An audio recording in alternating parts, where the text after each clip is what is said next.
All right, welcome to House Rules, a podcast from the Utah House of Representatives.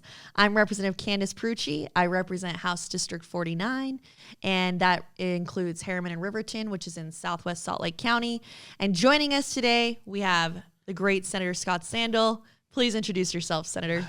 I don't know about great, but I'm Senator Scott Sandall, live in Tremonton, represent Senate District 1, which is all of Box Elder County and parts of Cache and Tooele County. Awesome. Some good coverage there. Yeah, there's a few miles involved. Good. Well, excited to have you on this podcast today. So we're going to be talking a little bit about the ruling that came out from the 3rd District Judge, Judge Diana Gibson. It came out late August 25th. This has been long awaited. If I'm not mistaken, 5 to 7 months in the making that we've been waiting for this decision, and really flipped the table on redistricting quite a bit. And our attorneys met with her August 29th as well to kind of get some specifics of what the process will look like. But let's back up a little bit. And can you explain, how did we get here? What happened in 2018 and leading up to this? The Better Boundaries Compromise. How are we here, Senator Sandall? Yeah, so in 2018, there were 3 ballot initiatives on the ballot that year. You might remember there's Medicaid expansion, there's Independent Redistricting Commission, and let's see, the third one was medical marijuana, right? Cannabis, and all 3 of them passed.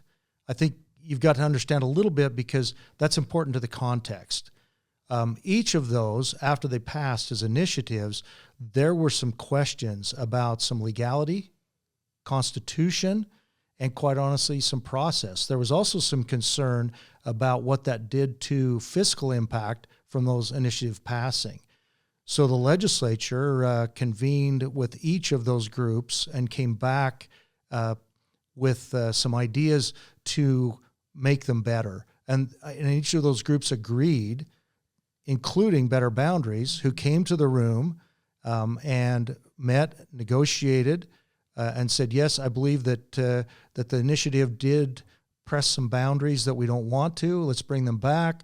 And SB 200 was then formed based on the negotiation between Better Boundaries and the legislature, agreed to, passed the Senate unanimously, passed in the House with a Democrat sponsor, with I think only 4 or 5 negative votes.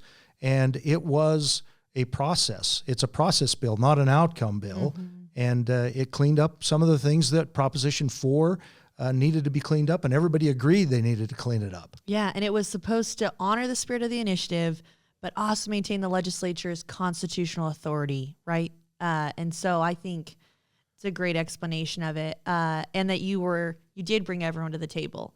So then how did we get here? What happened? Well, what happened was we followed Senate Bill 200. Well, I say we, the legislature, followed the process. There was an Independent Redistricting Commission that was formed. They did their work. The Legislative Committee did their work. I was co-chair at the time with Representative Paul Ray. We met around the state in groups. You were there too. You were on the committee. And we took hours upon hours of input, and we spent hours in doing our job. The Independent Redistricting Commission came back with 3 maps. Of those 3 maps, I've got to back up for a second because I think this is important. One of those maps was actually a substitute of a map they were working on, and it was from a constituent who actually drew the map on a tool called Dave's Redistricting tool, and it has political data in it. So when we observed that as a committee, first of all, as a chair, I was really hesitant as the work that they had done. But at the end of the day, we did not adopt any of those 3 maps. We adopted a map that the committee worked on from the legislature. We took our constitutional duty. We followed every principle in SB 200 and every other criteria across the nation in redistricting. And we created a map. And the plaintiffs didn't like the outcome. Mm-hmm. So in doing that, I think it's interesting that they chose not to attack the outcome specifically, but they backed up and attacked the process. And they said Senate Bill 200 was unconstitutional. It's not what the people wanted. We have to fall back to Proposition 4, which somehow is what the people wanted. And so the process was flawed because the outcome wasn't what you wanted.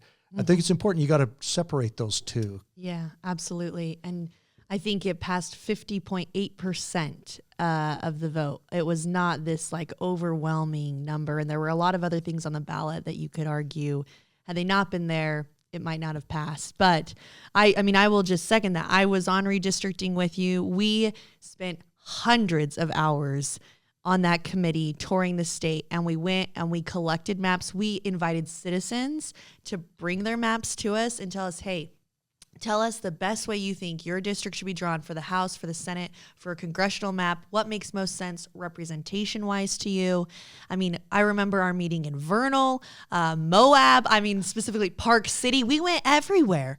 And it wasn't just like a quick half-hour one and done. We were there for hours, and as we wanted to, right? It was this level of transparency, accountability, input from the public. We were mindful of what had just happened previously, and we wanted to make sure that the public felt like they were given an opportunity to provide feedback on those maps. And, you know, some really big specifics of people not wanting neighborhoods broken up, or this river running through the middle, or this highway this way. Like, we were looking right down to the neighborhood level on this and taking that input. And so we had over 20 public meetings. I just want to point that out when we developed those maps. And what was also interesting was talking to the suburban, urban, rural demographics, and how much rural felt like they would be better represented with more than one representative.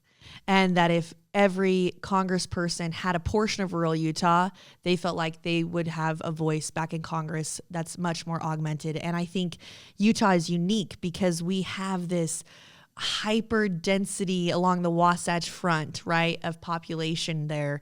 But we also have some really rural parts of our state. And there's a balance there as we work on that. And just talking to rural Utah, specifically that Vernal town hall, I'm remembering just getting that public feedback. It is very different in Vernal than it is from even Harriman. Harriman used to look really different 30 years ago, but now we are the growth, the epicenter for all the growth coming in to Utah. And so we have to be able to balance those needs. Yeah, so I think it probably is well to point out to people that the only map that was contested is the congressional map. Our state Senate districts and our House districts and our school board were not. The outcome was not contested, which in a way signals to me that the plaintiffs were more worried about the outcome. Those other maps, our Democrat colleagues were completely involved. They were on board. In the Senate, we leaned on them to create their own districts. That was a very collaborative effort. The map that was eventually adopted was developed, if you'll remember, from a college student from Utah State University who submitted the idea of creating almost a pinwheel in the state. And that seemed to resonate. And so people have asked, how did you do this? Where did it come from? Well, the genesis was, in my mind, was that map from a constituent. And then it took a lot of effort and a lot of tweaking to try to get the boundaries so that they fit to redistricting standards. I remember when he presented it, because we all paused and looked at it and thought, that seems like a good start. And it's fascinating the way he did it too, because when you look at military installations across our state, he found a way to make sure they were so well represented by different members of Congress as well. He pointed that out when he presented. Yeah, and I think there's something to that, and people should go back and watch that. I really do think, I'm so glad you brought that up. I mean, that was the foundation. That was the genesis of the map that the legislature adopted.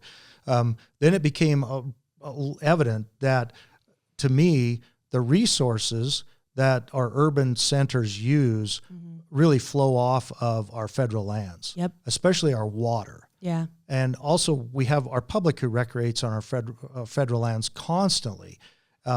If we don't have a foothold or a footprint of each of our congressional districts in those areas, I think we tend to lose something. We lose a lot, in fact. Absolutely.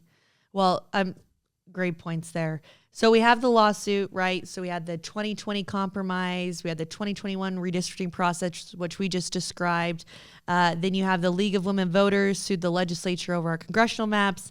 We've been going through this legal process for years now. It's 2025, right? So this has been 5 years. And then obviously the judge heard the summary arguments in January. And then now it's August. We're just getting it. We're up against a deadline, obviously, because you have the 2026 elections and filing and things that the counties and the lieutenant governor have to do. And so what's next? What are we going to do? Let's walk through the legal options we're going to pursue. How's this going to work moving forward from our perspective in the legislature, in a redistricting committee? What do you think?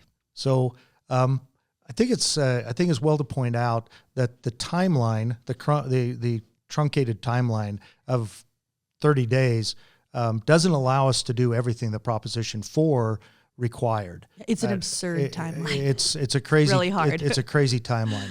So the judge, right or wrongly, has picked what parts of Proposition 4 that we need to follow. I think there was some surprise amongst a number of people that the legislature actually said, yeah, we'll develop a new map. I do. I think you got to point that out. I think there was some thought out there that people were going to assume that the legislature would say, nope, that's our map, and we're going to hold to that, and we're going to go to the courts. But that's not the appropriate thing, because the legislature is in charge of redistricting. It's constitutional. It's our constitutional duty. If we were to sit back and just say to the court, we're not going to, the judge probably would pick some other map or develop one herself, and that is completely out of bounds. So to defend our constitutional duty, we need to produce a map. So we're going to do it. We're going to comply with what the judge. I think it's well noted that we're doing it under protest, because we feel like the last map we did, we followed the process. Pretty dang good, yeah. So we're going to do that again, and we're going to produce a map and put it to the judge. And I believe if she's being true to what she's saying, it won't be based on the outcome. It should be based on the fact that did we follow all of the process that she has now outlined in Proposition 4. And I could go down a whole route of why I think she's legislating from the bench, because she is picking and choosing what part of Proposition 4 that we're going to follow. Absolutely. Absolutely. And we'll be working on setting up a redistricting committee. It'll be much smaller. All right. We're going to have to work to look at these maps and make sure we're incorporating all the criteria that she stipulates, in addition to those guiding principles that are important to Utahns, and making sure they're well represented back in D.C. And so this is also playing into a larger national debate. There's a lot going on with redistricting right now, and Utah has been thrown into the fire in a different way, not the way that we had hoped, but definitely something that we're going to be working hard on. Do you have any final thoughts before we wrap up? Just to remind people again, the legislature, by Article 9, Section 1, shall divide the state. And we take that very seriously in the legislature. We've done it for over 100 years, and we will continue to do it. This is about process and not about outcome. And we will follow the process. We will do our very best to follow the process to make sure that the people of the state of Utah are represented in Washington, D.C., in those congressional districts. Absolutely. We're going to continue to pursue our legal options. While we're complying with this, we're also going to be appealing on to the Utah Supreme Court and to the U.S. Supreme Court beyond that if we need to. So we're definitely going to exhaust our legal options, but we're also being realistic here and also showing some goodwill and trying to make this work. So I think that's important.